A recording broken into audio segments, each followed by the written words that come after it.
pääkaupungin takamaina ja varastoalueena. Tänään julistettiin pohjoisimman koktelin kilpailun voittaja, arkkitehtitoimisto Verstas. Ydinkeskustaan nousi 1200 työpaikkaa ja 100.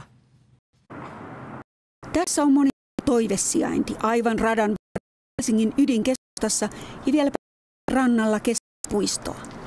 Työtä päästään rakentamaan vasta nyt, että ensimmäinen kaava itsensä saarissa valmistui jo lähes.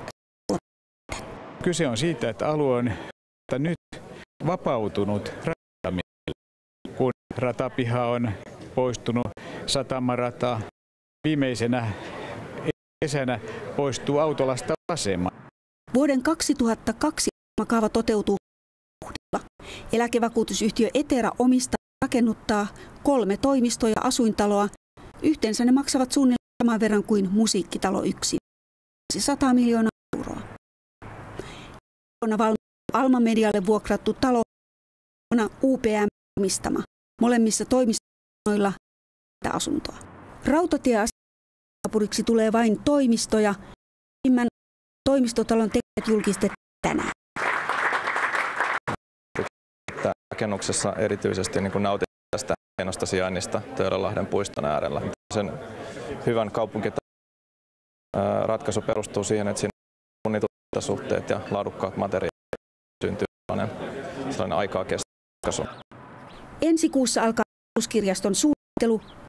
Mahduttaisivat myös Guggenheim-museon tyhjälle tontille. Sinne voi tulla museota, näyttelytilaa, opetustilaa, mutta Guggenheim varmasti ansaitsee semmoisen itseisemmän, näyttävämmän aseman. Professori Antti-Matti Siiri, suuria toimistoja ja musiikki, Kiasma, kirjasto. Rakennetaanko tämä pääkaupunki vaikka liian ahtaa? No kyllä nyt tuntuu, että nyt siellä alkaa olemaan riittävän paljon hankkeita vielä, kun tämä hankekin saadaan lopullisesti sitten eteenpäin. Eli ei nyt ei ole ahdasta. Ehkä tälle sukupolvelle se on juuri sopiva. No entä sitten tämä Guggenheim, josta myöskin Töölönlahdella. Vieläkö se sitten teidän mielestänne tuisi sinne ja jos ei sinne, niin minne? No, ottaisi kyllä Lahden tulevaisuuden voisi ehkä, jos sillä on muuta tulevaisuutta, niin jättää vielä seuraavia polvia pohdittavaksi ja Guggenheimin voisi sitten saada. No, tuolla Töölönlahden ympäristössä siinä maastossa painottuu korkeakulttuuri ja musiikki ja todettiin. Miten alue tavallisen ihmisen tavallista arkea? No, nyt on vielä rakentamaisuuden yhteen kutova puisto. Ja tietysti tämmöinen puisto parhaimmillaan, niin se on todella tämmöinen kansalaisen kokoamispaikka, piknikkien paikka, konserttipaikka, liikunnan paikka. Nämä alueen rakennukset, joita tässä ympäristössä on, niin ovat varrella herättäneet tästä keskustelua ulkonäöstä ja niin poispäin. Tuleeko toimisto- ja asuintaloista tällaista wow-arkkitehtuuria? Kaikki on yhtä mieltä. No, sanoisin, että tämä on nyt se wow-arkkitehtuurin paikka ja näistä tulee wow-arkkitehtuuria. Finlandia-talot ja musiikki jäävät niin kuin hallinnassa hierarkiassa. Kovasti suunnitellaan Keskipitilaa, Jätkäsatamaa, Töölönlahtea. Millä selittyy tämä ennen rakenteita nyt haluaa tänne kaupungin keskustaan?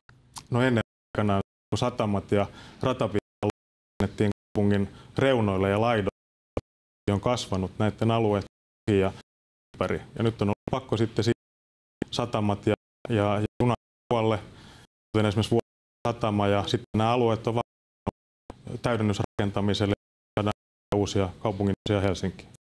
Hienoa. Kiitos vierailustanne, Siikala. Kiitos. Kuntaliitosten hyödyistä ja haitoista on saatavasti tutkimustietoa. Asian nosti tänään kuntauudistusseminaarissa.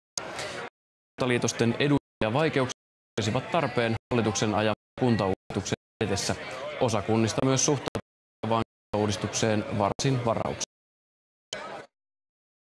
Satunnaisia tutkimuksia tehty aika pitkälti opinnäytetöitä, mutta ei sellaista mittavaa massiivista tutkimusperinnettä. Ja se on meillä tietysti hankaluus, kun me käydään tätä keskustelua kuntaliitosten hyödyistä ja haitoista.